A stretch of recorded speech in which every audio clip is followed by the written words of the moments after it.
I watched a rocket tear through the sky over London in 1944, no warning. Just a streak, then an explosion that shook the ground beneath my boots. 20 years later, I watched another rocket on television. Same design, same engineer.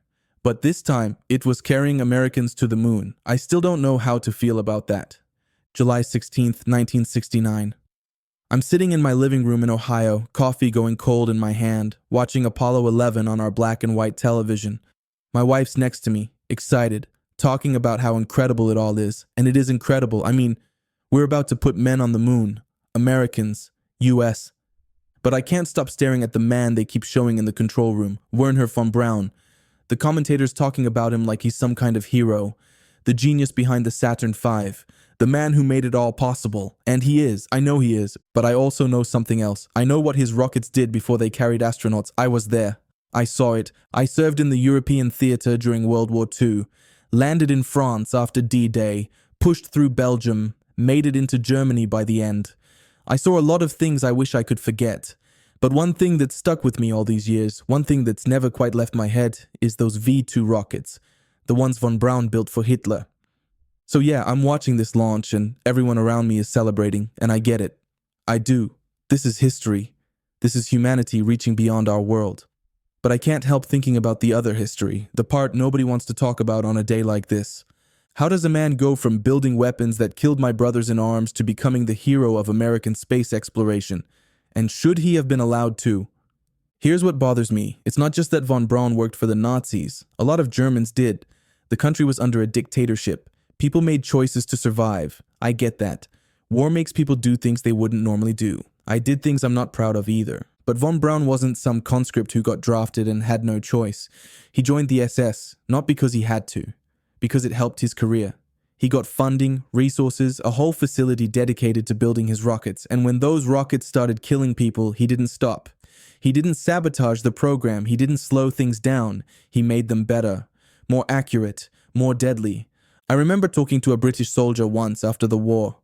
We were waiting for transport back home, swapping stories. He told me about the V2 attacks on London, how you couldn't hear them coming because they flew faster than sound. 1 second, you're walking down the street. Next second, the entire block is gone. He lost his sister that way. She was just buying groceries.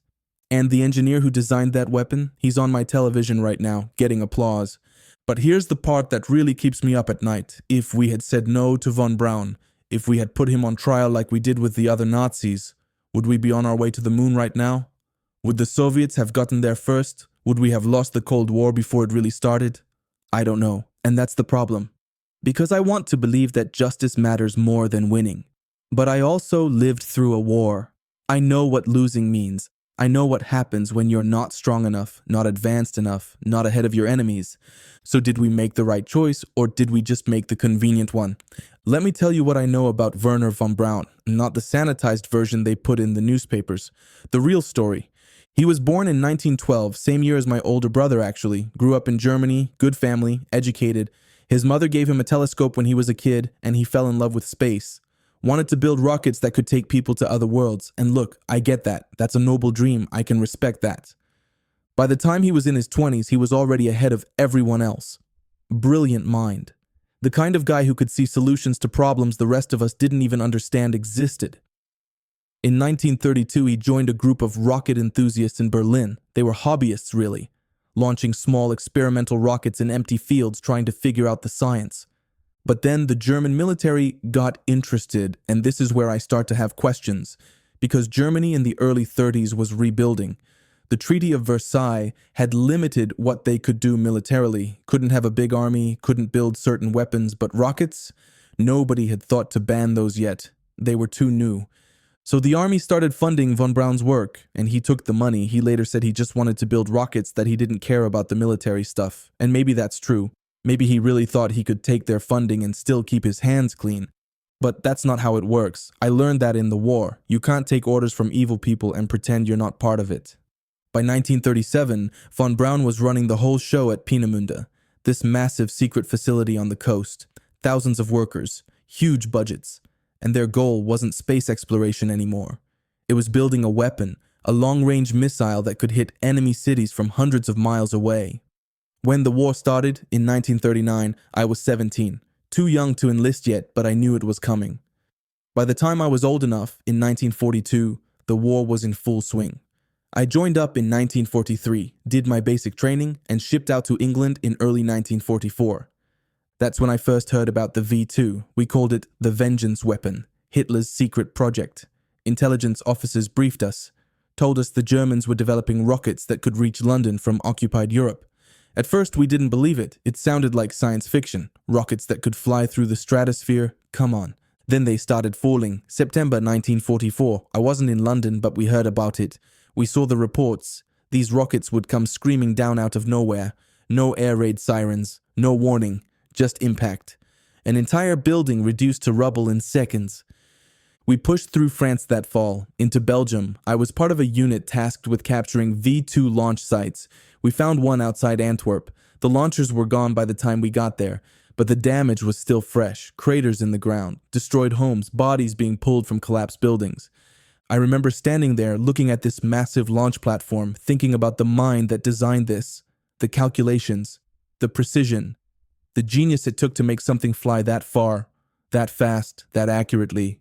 And all of it used to kill civilians. That's when I first heard the name Wernher von Braun. One of our intelligence guys had a file, said he was the technical director, the brains behind the whole program. But here's the thing that made it worse. We started hearing stories about how these rockets were being built, not in factories with paid workers, in concentration camps, with slave labor. After the war ended in May 1945, I was part of the occupying force in Germany. We were stationed near a place called Nordhausen. That's where we found Mittelbau-Dora, the underground factory where they built the V2s. I've seen a lot of terrible things. I saw combat. I saw friends die. I saw the aftermath of battles that turned entire towns into graveyards. But Mittelbau-Dora was different. It was deliberate, systematic. The tunnels went on forever, dark, cold, no sunlight, no ventilation. Prisoners had been forced to carve these tunnels out of the mountain, then assemble rockets inside them. The conditions were unthinkable: starvation, disease, beatings. If you slowed down, you were shot. If you made a mistake, you were hanged in front of the others as an example. We found documents, records. Estimates said around 20,000 people died building those rockets. 20,000. More than the rockets themselves ever killed. And von Braun had been there. Multiple times he toured the facility, he selected workers he knew. So when the war ended and I heard that von Braun had surrendered to American forces, I thought, okay, he'll face trial. He'll answer for what he did. We were prosecuting Nazi leaders at Nuremberg. Surely he'd be on that list. But then I heard something else, something that didn't make sense. We weren't prosecuting him. We were hiring him. Operation Paperclip, they called it. A secret program to bring German scientists to America. The reasoning was simple. The Soviets were doing the same thing. The Cold War was starting. If we wanted to stay ahead of the Russians, we needed the best rocket scientists, and von Braun was the best. So they brought him over, gave him a security clearance, gave him a job, gave him a fresh start. They erased his SS membership from the records. They buried the reports about Mittelbau-Dora. They told the American public he was just a scientist who got caught up in the war. A brilliant mind who could help us beat the Soviets, and it worked. Most people believed it. I came home in 1946, tried to move on, got married, had kids, built a life, but I kept seeing von Braun's name in the papers. He was working at a military base in New Mexico testing rockets. Then he moved to Alabama, to a new facility. He was building missiles for the Army now, American missiles. Then in 1957, the Soviets launched Sputnik, first satellite in space. The whole country panicked. We were losing. The Russians were ahead of us. We needed to catch up. And suddenly, von Braun wasn't just useful, he was essential. The government gave him control of NASA's rocket program. He became the director of the Marshall Space Flight Center. He led the team that designed the Saturn V. By the 1960s, he was famous, a celebrity scientist. He appeared on television with Walt Disney, talking about the future of space travel. He gave speeches. He wrote articles. My kids watched those Disney shows, eyes wide, dreaming about becoming astronauts. And I never told them. I never told them who he really was, what he'd done. Because how do you explain that to a kid? How do you tell them that the man inspiring them to reach for the stars used to build weapons that killed thousands? I wanted to believe he'd changed. I wanted to believe that maybe the moon landing was his way of making up for it.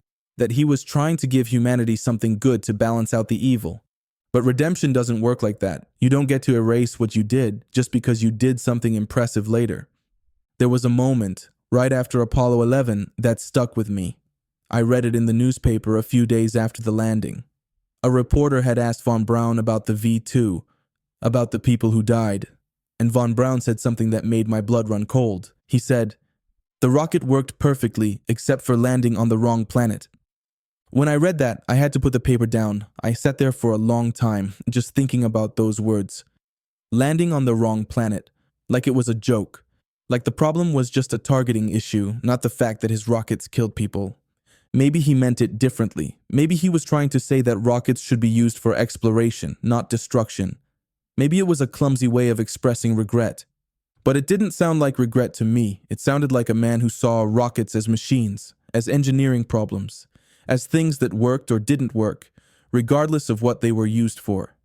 And maybe that's who he always was, a scientist who cared more about the science than the consequences, a dreamer who was willing to make deals with devils if it meant his rockets could fly. I thought about the British soldier who lost his sister. I thought about the prisoners at Mittelbau-Dora. I thought about all the people who died so von Braun could prove his designs worked. And I realized something. History had decided to forgive him, not because he earned it, but because we needed what he could give us. We needed to beat the Soviets. We needed to win the space race. We needed a victory, so we gave him one. And in the process, we gave him a legacy. We made him a hero. And the people he helped kill? They became footnotes. I'm an old man now. The war was a lifetime ago. Most of the guys I served with are gone. The world's moved on. But I still think about Wernher von Braun. I think about him every time I see footage of the moon landing. Every time someone talks about the space program. Every time my grandkids ask me about the war. And I still don't have an answer. I don't know if we made the right choice, and part of me thinks we did. Because the moon landing was incredible. It united people. It inspired generations. It proved that humanity could do impossible things. And without von Braun, maybe that never happens. Maybe the Soviets get there first. Maybe we lose the Cold War. Maybe the world looks completely different now. But another part of me, the part that saw what his rockets did, the part that walked through Mittelbau-Dora, that part thinks we sold our souls, that we decided winning was more important than justice, that we forgave a man who didn't deserve forgiveness because it was convenient. And maybe both things are true. Maybe we made a deal with the devil and got something beautiful out of it. Maybe that's just how history works. It's messy. It's complicated. The heroes aren't always good, and the villains aren't always punished. Wernher von Braun died in 1977. He was celebrated, honored, remembered as a pioneer, and he absolutely was. He changed the world. But he also helped destroy parts of it first. I don't know what the right answer is. I don't know how we're supposed to remember him. As a Nazi who escaped justice? As a visionary who gave humanity the stars? As both? What I do know is this: every time we celebrate the moon landing, we need to remember how we got there. We need to remember the cost. Not just the billions of dollars or the years of work, but the lives. The people who died building rockets that were never meant to help them. The victims who never got to see justice. Because if we forget that, if we just focus on the achievement and ignore the darkness that came before it, then we're saying that genius excuses everything. That if you're talented enough, useful enough, brilliant enough, your crimes don't matter. And I can't accept that. I won't accept that. Wernher von Braun reached for the stars, but he started in the darkness, and no matter how far his rockets flew, they could never escape where they came from. Neither can we. If you made it this far, hit subscribe.